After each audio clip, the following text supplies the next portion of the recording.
เพื่อนๆเคยได้ยินความเชื่อที่ว่าคนที่เพิ่งเสียชีวิต3 วัน7 วันจะกลับมาเก็บรอยเท้าของตัวเองบ้างหรือเปล่าครับสำหรับเรื่องนี้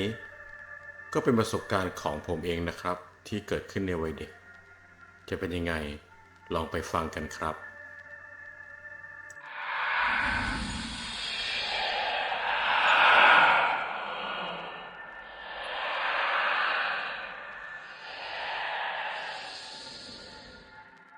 ยินดีต้อนรับทุกท่านเข้าสู่รายการเรื่องเล่าหลอนก่อนที่จะรับฟังเรื่องเล่าหลอนในคืนนี้โปรดกดไลค์กด Subscribe เพื่อเป็นกำลังใจให้ช่องของเรากันด้วยนะครับสำหรับเรื่องนี้ก็เป็น EP แรกของช่องเราผมจึงอยากหยิบยกประสบการณ์ของตัวเองที่พบเจอในวัยเด็กนำมาถ่ายทอดให้เพื่อนๆได้ฟังกันเป็นเรื่องแรกครับถ้าพร้อมกันแล้วขอเชิญเพื่อนๆรับฟังได้เลยครับย้อนกลับไปเมื่อ30 ปีก่อนตอนนั้นผมอายุได้ประมาณ11 ขวบเรียนอยู่ชั้นประถมศึกษาปีที่5ผมอาศัยอยู่กับพ่อแม่และพี่ๆในอำเภอหนึ่งในจังหวัดเพชรบูรณ์โดยลักษณะที่บ้านอาศัยอยู่เป็นบ้านไม้ชั้นเดียวยกพื้นขึ้นสูงไม่มากนักหน้าบ้านติดถนนลาดยาง2 เลนหลังบ้านเป็นสวนมะพร้าวมีเนื้อที่ประมาณ6-7 ไร่หลังสวนเป็นคลองน้ำธรรมชาติโดยกิจวัตรประจำวันของผมในวัยเด็กพอหลังเลิกเรียนผมก็จะไปเล่นตามประสาแต่จะมีงานหนึ่งที่ผมจะต้องทำเป็นประจำทุกวันก็คือการปอกมะพร้าวเพื่อให้แม่ไปขายโดยวิธีการเก็บมะพร้าวที่บ้านผมจะไม่ได้ใช้ลิงเก็บนะครับแต่จะใช้คนขึ้นไปเก็บมะพร้าวที่มันแก่แล้วโดยค่าจ้างในการเก็บมะพร้าวในสมัยนั้นจะอยู่ที่ต้นละ5 บาทคนที่มารับจ้างขึ้นมะพร้าวให้ที่บ้านผมเป็นประจำชื่อพี่ดำอันนี้เป็นนามสมมุตินะครับพี่ดำเป็นคนในละแวกหมู่บ้านที่ผมอาศัยอยู่นี่แหละแกมารับจ้างขึ้นเก็บมะพร้าวให้แม่ผมเป็นประจำขอเล่าลักษณะของพี่ดำก่อนแล้วกันนะครับพี่ดำเป็นชายชะกันวัยกลางคนแข็งแรงช่ำชองในการปีนต้นไม้เรียกว่าเป็นเซียนเลยก็ว่าได้ครับครั้งหนึ่งผมเคยเห็นแกขึ้นไปตีผึ้งหลวงด้วยมือเปล่าตอนนั้นผมทึ่งมากอยากเก่งให้ได้แบบแกบ้างเวลาที่แกมาขึ้นมะพร้าวที่บ้านผมถ้าต้นไหนที่มีอยู่ใกล้ๆกันแกก็จะใช้วิธีการ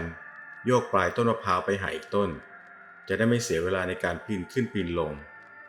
ทุกครั้งที่แกมาขึ้นมะพร้าวที่บ้านผมแม่ผมก็จะหาข้าวหาปลา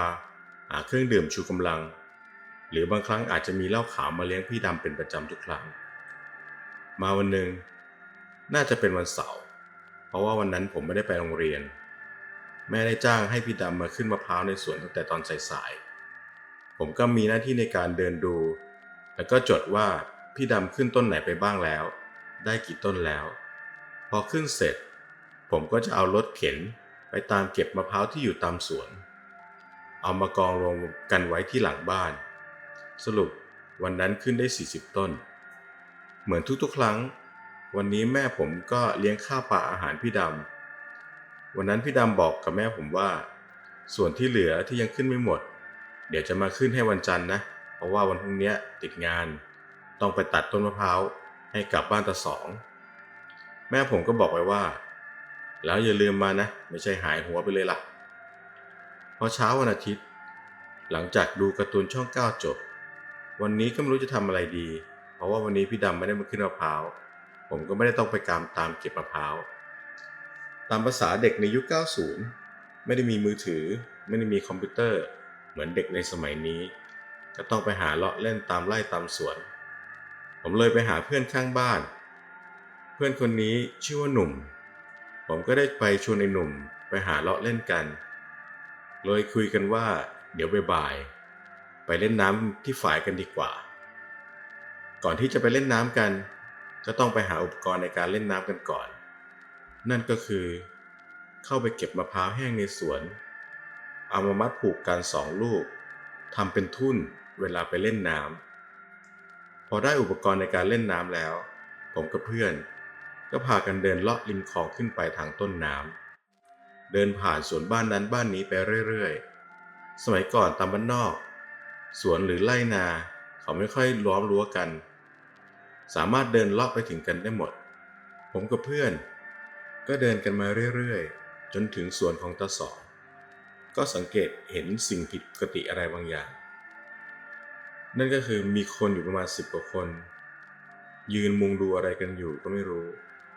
แต่ตอนนั้นทุกคนยืนกันนิ่งมากนิ่งจนเหมือนทุกอย่างบนโลกนี้หยุดเคลื่อนไหวเลยนะครับ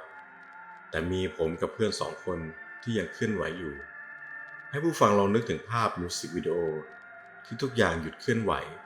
แต่กล้องยังแพนไปรอบๆเรื่อยๆอารมณ์จะประมาณแบบนั้นเลยครับพอผมกับเพื่อนเดินเข้าไปใกล้ๆก็เห็นมีร่างหนึ่งนอนอยู่ที่พื้นมีผ้าขาวม้าคลุมหน้าอยู่ด้วยความอยากรู้เลยเดินเข้าไปถามชาวบ้านที่อยู่ตรงนั้นก็ได้รู้ว่า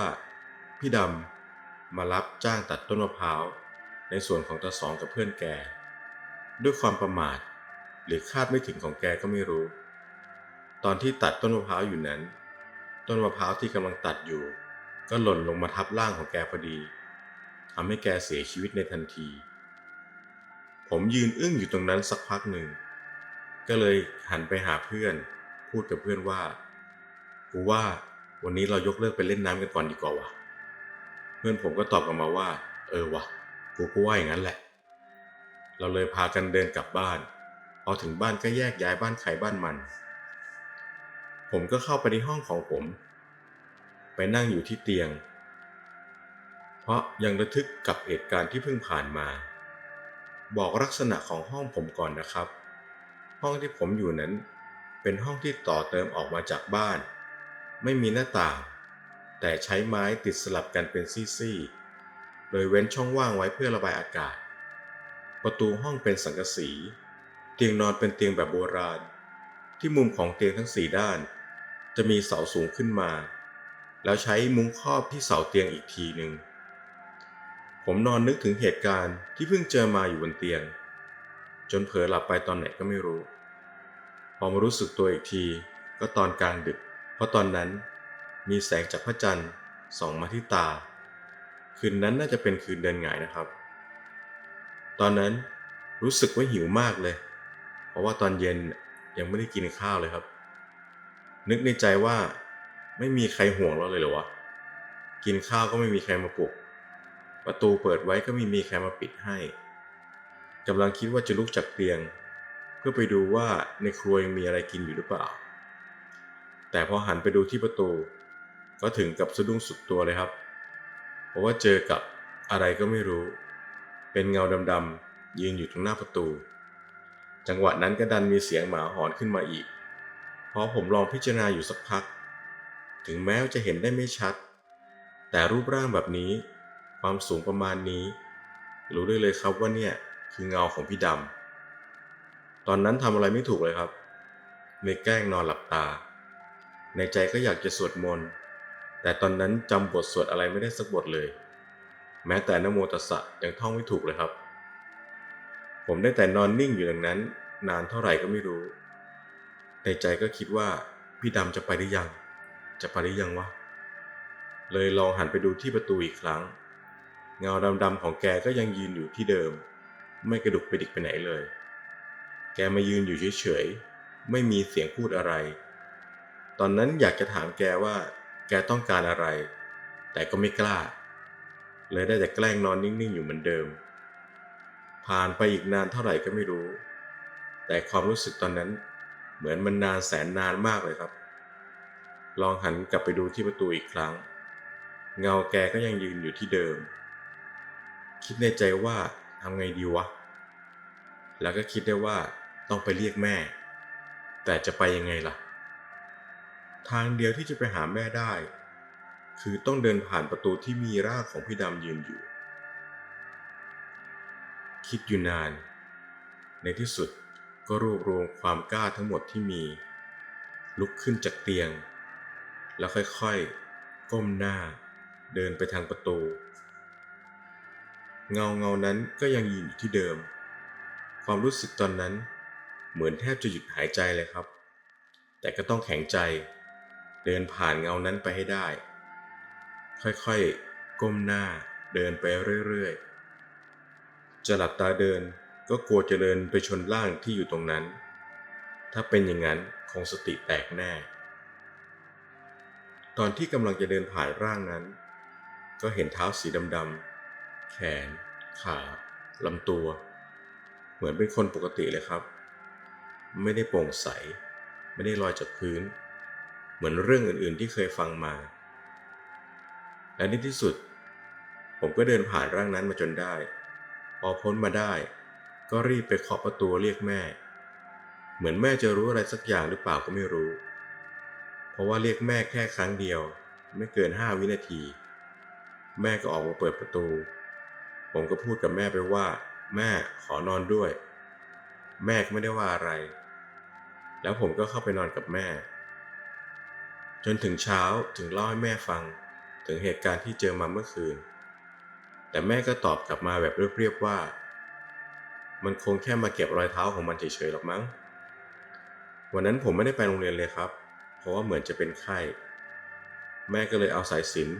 มาผูกที่แขนเพื่อเรียกขวัญจากนั้นผมก็ขอนอนในห้องกับพ่อกับแม่อีกเป็นอาทิตย์กว่าจะกล้ากลับไปนอนห้องตัวเองแต่ก็ไม่ได้เจออะไรอีกแล้วครับและก่อนนอนทุกครั้งก็จะไม่ลืมล็อกประตูอีกแล้วครับเป็นไงบ้างครับสำหรับเรื่องที่ผมนำมาถ่ายทอดในวันนี้สนุกไหมครับน่ากลัวกันหรือเปล่าคอมเมนต์บอกกันไว้ได้นะครับ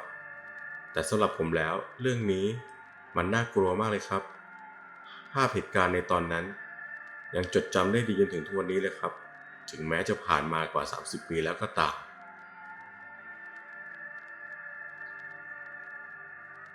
ฟังเรื่องนี้จบแล้วถ้าชอบก็ขอให้กดไลค์เพื่อเป็นกำลังใจให้ช่องของเรากันด้วยนะครับ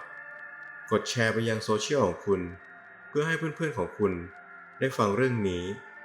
กด Subscribe กดกระดิ่งแจ้งเตือนจะได้ไม่พลาดเวลาเราลงคลิปใหม่ๆกันนะครับสำหรับเพื่อนๆที่มีประสบการณ์เรื่องหลอนๆอยากจะมาถ่ายทอดให้เพื่อนๆคนอื่นได้ฟังสามารถส่งมาได้ตามอีเมลหรือแฟนเพจเรื่องเล่าหลอนโดยผมจะทิ้งลิงก์ไว้ใต้คลิปนี้นะครับสำหรับวันนี้หลับฝันดีราตรีสวัสดิ์ครับ